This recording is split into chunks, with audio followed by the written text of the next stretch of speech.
Podcast Habari. Podcast Habari. Et bienvenue à ce numéro de Habari Podcast. Je suis Joël Boutamba. Comment se manifestent les effets du changement climatique dans la ville de Kalemi? Il n'y a qu'à aller voir la montée des eaux dans le lac Tanganyika pour se faire une idée.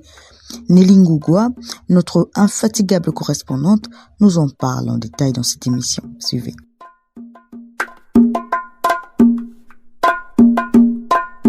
Le lac Tanganyika est le deuxième lac le plus grand d'Afrique par sa superficie qui s'étend entre le Burundi, la Tanzanie, la Zambie et la République démocratique du Congo. Dans la province du Tanganyika, à Kalemi précisément, ce lac est d'une importance capitale pour la population, notamment à ce qui concerne l'approvisionnement en eau potable, des espaces de loisirs, de pêche, des détentes pour les habitants de cette ville avec un impact économique significatif dans les activités commerciales liées à leur environnement. Mais cependant, avec le réchauffement climatique, la montée des eaux du lac a dévasté plus de 120 mètres dans moins de 3 ans. À Kamkolobondo, une avenue de la ville par exemple, ici 4 avenues de maisons ont été inondées. Les habitants impuissants ont vu leurs parcelles et leurs maisons être emportées par les eaux du lac.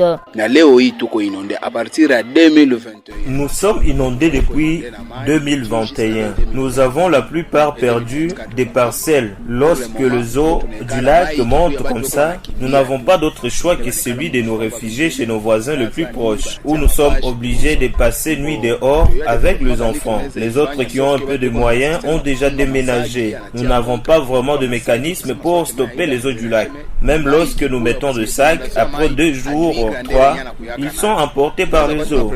Vraiment, nous sommes dérangés. Et c'est pas seulement ici à Kamkolobondo. C'est partout. Tous les bords du lac vivent la même situation.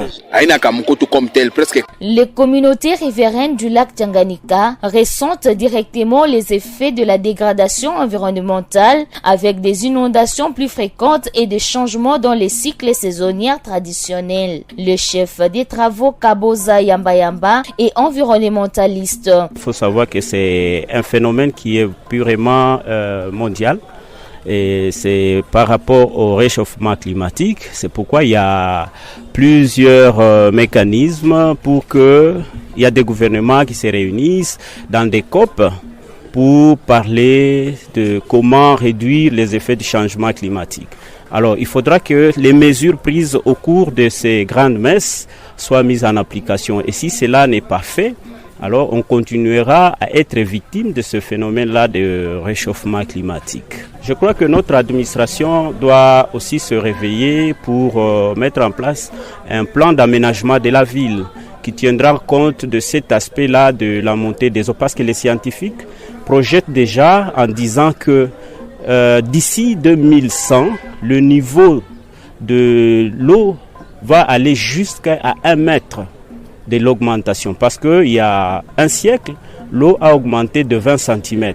Mais il y a aussi dans certaines villes, dans des pays développés où on pense à l'aménagement des digues, des grandes digues pour stopper l'avancée de l'eau et d'autres stratégies pour des gouvernements un peu qui sont prévoyants. Mais dans nos milieux où nous ne faisons absolument rien dans les soucis de projeter l'avenir de nos villes, alors là, nous pouvons nous attendre à la disparition un jour de certains milieux de Kalemi. 2 initiatives de préservation et de gestion durable des ressources naturelles sont nécessaires pour atténuer les effets néfastes de l'exploitation sur les lacs Tanganyika et pour assurer sa pérennité pour les générations futures. Podcast Habari. Podcast Habari.